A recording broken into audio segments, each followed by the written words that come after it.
हम लक्ष्मी चौधरी यहाँ सब गोटे के प्रणाम करे छी। आई हम एकटा राम भरत मिलान जे छे से चैतावर गावे जा रहल छी। गीत ई बहुत पुरान छे, ऊपर के 2 लाइन मुखड़ा जे छे से हम ओई पारंपरिक में से लेनो है, बाद बाकी जे अंतरा छे ओई के रचना हम खुद केने छी। कोशिश कर रहल छी जे रचना और गीत अहाँ सब गोटे के नीक लागे। यदि गीत नीक लागत तो गीत के अधिक से अधिक शेयर करब और आशीष के रूप में जे छे से ए गीत के लाइक करब। धन्यवाद।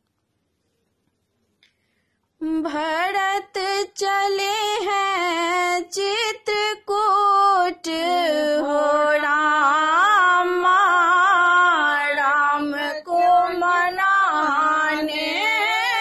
भरत चले हैं चित्रकूट हो रामा, राम को मनाने। राम को मनाने लक्ष्मण जी को लाने। राम को मनाने लक्ष्मण जी को लाने। भरत चले हैं चित्रकूट हो रामा, राम को मनाने। भरत चले हैं चित्रकूट हो रामा, राम को मनाने। लखन मन चंचल राम संग चित मन। लखन मन चंचल राम संग चित मन।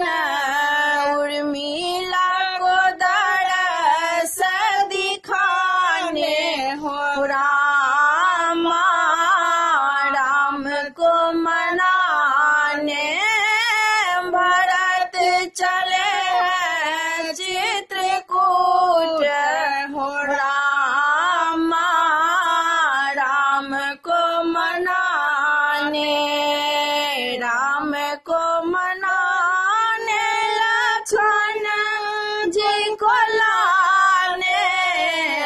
राम को मनाने लखन जी को लाने।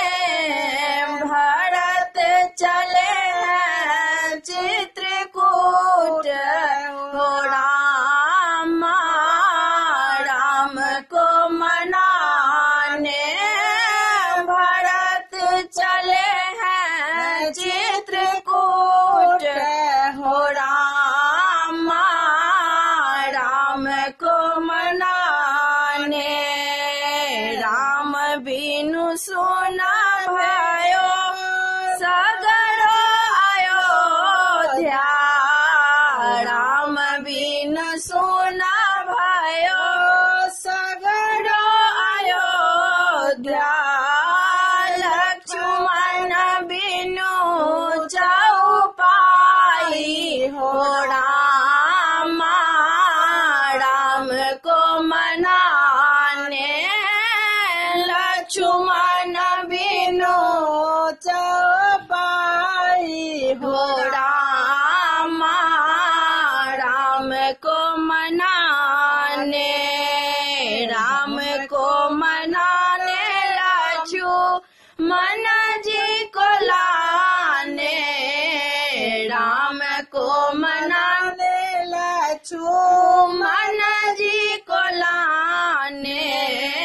भरत चले हैं चित्रकूट हो रामा, राम को मनाने।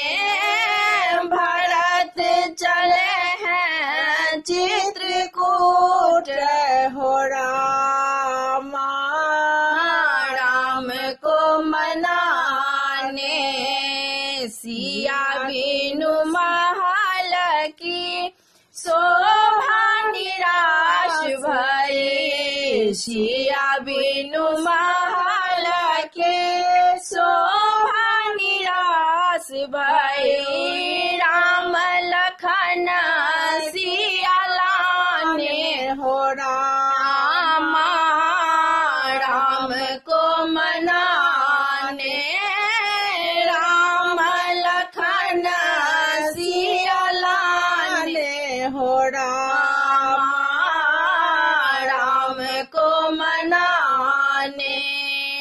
राम को मनाने लक्ष्मण जी को लाने, राम को मनाने लक्ष्मण जी को लाने, महल की शोभा बढ़ाने हो रामा, सिया जी को लाने, महल की शोभा बढ़ाने हो रामा, राम जी को लाने। भरत चले हैं चित्रकूट हो रामा, राम को मनाने, भरत चले हैं चित्रकूट हो रामा।